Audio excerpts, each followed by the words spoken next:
All right, Celtic fans, what a time to be alive. You can just feel it, can't you? That buzz, that noise, that unstoppable wave of energy pulsing through the club again. Celtic Park feels alive, and it's been a while since we felt this kind of electricity in the air. After a stretch of uncertainty, frustration, and a bit of dullness creeping into our football, suddenly it's like someone flipped a switch. The light's back on, the belief's back, and the boys are marching forward with that unmistakable Celtic swagger again. It's wild how quickly things can change in football. A few weeks ago, you'd have struggled to find a supporter who genuinely thought we'd be here, riding this wave of optimism. The treble slipped through our fingers last season, and for a club like Celtic, that stings. We expect success, we live for it. But this season, there's a sense that something new is forming, not just the pursuit of trophies, but the rebirth of that relentless Celtic mentality. The kind of mentality that doesn't just want to win but demands it, week in, week out. You could feel that shift immediately when Martin O'Neill walked back into the building. It wasn't even about tactics or formations at first. It was the presence, the man's aura. The second he spoke to the media, you could see it in his eyes. This wasn't nostalgia. This was business. He said everyone at the club needed to pull in the same direction again. And honestly, it was like he diagnosed Celtic's biggest problem in one sentence. Because that unity, that shared drive, had gone missing somewhere along the way. For months, it felt like there was a wall between the dugout and the dressing room. The spark wasn't there.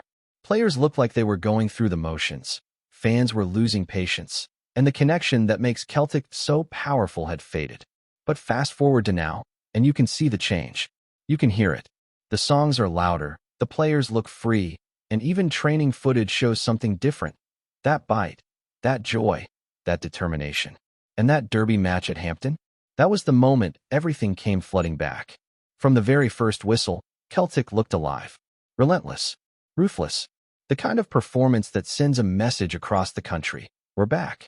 Watching O'Neill on the touchline, pacing up and down in his tracksuit, fist clenched, roaring instructions. It was like the clock had turned back. For fans who remember the early 2000s, it was nostalgia and new hope all wrapped up together. For the younger fans, it was their first taste of what Celtic under Martin O'Neill really feels like. Passion, pride, and pure footballing power. But here's the thing. As much as people are talking about the short-term buzz, there's also that bigger question hanging in the air. Should Martin O'Neill stay in charge for the League Cup final? It's the debate splitting every Celtic pub, podcast, and WhatsApp group right now. On one hand, you've got the emotional pull, the idea of O'Neill leading the boys out at Hampton again for a final, going for another piece of silverware. It feels right. It feels poetic. But on the other hand, there's the rational side that says the club has to think about the long-term project, about the next chapter, not just this beautiful moment. And honestly, that's where most of us find ourselves torn. You look at what O'Neill's done in just a handful of matches, the confidence he's restored, the joy he's reignited, and it's hard not to get carried away. But Celtic can't afford to make emotional decisions. We've been there before. We've seen how sentimentality can cloud judgment. Yet, even with all that in mind, there's a strong argument that letting O'Neill guide us through to the final isn't such a bad idea. After all, momentum matters. Confidence matters. And right now, everything about Celtic feels positive. O'Neill himself has been honest about it. He said after the derby that he's got no indication about what happens next, whether he'll still be in charge for that final or not. He's keeping his feet on the ground, but you can tell, deep down, he'd love it. You can see that spark in his smile when he talks about the team. It's not about ego or personal glory. It's about Celtic. He's a man who understands the DNA of this club. He knows what it means to the people, to the community, to the generations who've lived through every high and low. And that's why there's this massive wave of support behind him. People can sense that authenticity. This isn't someone trying to rebuild his career or prove a point. This is Martin O'Neill doing what he loves for the club he loves, one last time. Fans are right to feel emotional about it.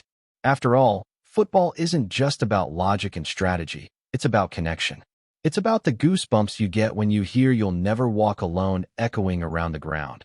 About the pride that swells when you see the green and white rise together after a win like that. Still, even as we dream, there's a little caution in the air. Everyone remembers what happened when we let emotion take the wheel after a big final a few years back. Decisions made in the heat of celebration can come back to bite you. Nobody wants to repeat that. And O'Neill knows it too. He's 73 now, a footballing legend, but not here to sign a long-term contract or rebuild from scratch. He's here to steady the ship, to remind everyone what Celtic is supposed to feel like. And maybe, just maybe, to add one last trophy to his incredible story. But whether he's in the dugout for that League Cup final or not, the truth is Celtic are in a win-win situation. If O'Neill gets to lead the team out, you know the atmosphere will be electric. The fans will lift the roof off Hampton. But if the board decides it's time to hand over to the next permanent manager, that's fine too, because whoever steps in will inherit a team that's smiling again, believing again. That's the gift O'Neill has given us. And while we wait for the board's decision, we can just enjoy what's happening on the pitch. The football looks sharper, the tempo's higher, and young talents like Callum Osman are thriving. What a moment that was for him. Coming on in a derby, scoring his first goal for the club, and doing it in a semi-final against Rangers. That's the kind of moment that turns a promising player into a fan favorite overnight. You could see how much it meant to him. The confidence, the joy, the connection with the supporters, it all clicked. It makes you wonder why he wasn't getting more of a chance before. Maybe it just takes the right manager to see what's in front of them. O'Neill clearly believes in the kid, and that belief is contagious. When a young player feels trusted, feels backed, it changes everything. Osman even said himself that from the first day, O'Neill told him he rated him highly, that the staff had full faith in him, and that kind of encouragement goes a long way. Sometimes, in football, that's all it takes. One manager, one conversation, one opportunity. Suddenly, you've got a star in the making. That's what's so exciting about this current moment at Celtic. There's a blend of experience and youth, of nostalgia and renewal, of history and ambition. It feels like the club is alive again, awake again, with its eyes set firmly on the future. You can sense it in every tackle, every chant, every smile in that dressing room. And yes, while rival fans might be fuming about certain refereeing calls or VAR decisions, it's all just noise. The game's done. The result's written. You win some, you lose some. But Celtic did what they had to do. They turned up and they delivered. Complaints will come and go, debates will drag on, but that victory, that atmosphere, that sense of pride, that's ours. That's Celtic. So right now, let's just soak it all in. The club's in a positive place. The fans are buzzing. The players are believing. And Martin O'Neill has reminded everyone what wearing that green and white shirt really means. It's not just about football. It's about heart, unity, and never losing that Celtic spirit that refuses to fade, no matter what. And as we carry on from that incredible high, it's worth saying this. It feels like Celtic are rediscovering their rhythm both on and off the park. There's a calm confidence around the club again, the kind of steady belief that was missing not too long ago. When you watch the lads walk out of the tunnel now, you can see the shoulders are lighter, the heads held higher. They're not just playing football, they're playing Celtic football. Fast, direct, fearless, and with that touch of arrogance that only comes when you know who you are and what badge you're wearing. Martin O'Neill's influence is everywhere. You can sense his voice in every press, every challenge, every goal celebration. The man's managed to reignite that spirit that once made us unstoppable. It's not just about tactics or systems, it's about purpose. You can see that in how players like Callum Osman are starting to blossom under his guidance. The young lad looks fearless, eager to make an impression, hungry to take his chance. Scoring in a semi-final against Rangers, of all teams, that's the stuff of dreams. And the way he celebrated, arms wide, eyes lit up, soaking it all in, you could tell he was living a moment that will stay with him forever. He spoke after the match about how much it meant to have a manager who believes in him. From day one, O'Neill told him he saw real potential. And when a player, especially a young one, feels that kind of faith, it can transform everything. It's what builds confidence, what creates that hunger to improve. You can coach technique and you can work on fitness, but belief, that can't be taught. It has to be given, and O'Neill's always been brilliant at that. He knows how to make his players feel 10 feet tall. You can sense that the whole squad is feeding off this energy. Look at the way we attacked in that derby. Fearless, relentless, wave after wave of pressure. There was no hesitation, no second guessing. It was pure, aggressive Celtic football. Every player on that pitch looked like they wanted to fight for the shirt, fight for the badge, fight for each other. That's something we hadn't seen for a while. And the fans, oh, the fans felt it. Hampton was bouncing. Every chant, every roar, it all came from the heart. That's when you know the connection is back. But as much as there's joy right now, there's still that lingering question. What happens next? Who leads Celtic beyond this moment? It's a tough one because we've been here before, haven't we? Moments of euphoria where emotions run high and decisions come too fast. You can't help but dream about O'Neill lifting one more trophy, giving us that one last iconic celebration. But football's a ruthless game. It doesn't wait for fairy tales. The board's got to get this next step right, because this club needs stability as much as it needs passion. Martin knows it too. He said it himself. He doesn't know if he'll be in the dugout for the final. And that honesty makes it easier to respect him even more. He's not begging for the job. He's not making it about himself. He's focused on the here and now, on doing right by Celtic. That's leadership. That's class. But you can tell, deep down, if he gets that chance to lead the team out for the League Cup final, it would mean the world to him. And to us. Still, it's important we don't get carried away. There are games to play, points to win, and challenges ahead. The international break might give the board time to think, time to weigh up options, maybe even time for interviews behind the scenes. There's a lot that can happen in the next few weeks. The outcome might break a few hearts, but that's football. You never really know how it's going to turn out until it happens. And whatever the decision, one thing's for sure. The fans will back the team, no matter who's standing on that touchline. Because that's what Celtic supporters do. And it's not just about who's managing. It's about the culture being rebuilt, the foundation being strengthened. The players are responding to the standards being set.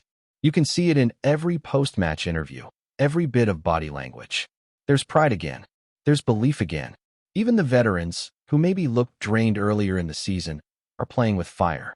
And the younger lads, they're watching, learning, feeding off that example. That blend of youth and experience is exactly what Celtic needs to keep growing. Now, of course, as is tradition, the noise from across the city hasn't stopped. Rangers are still fuming over refereeing calls, VAR decisions, and whatever else they can cling to after the loss. It's predictable, isn't it? Every time Celtic win, there's a new conspiracy.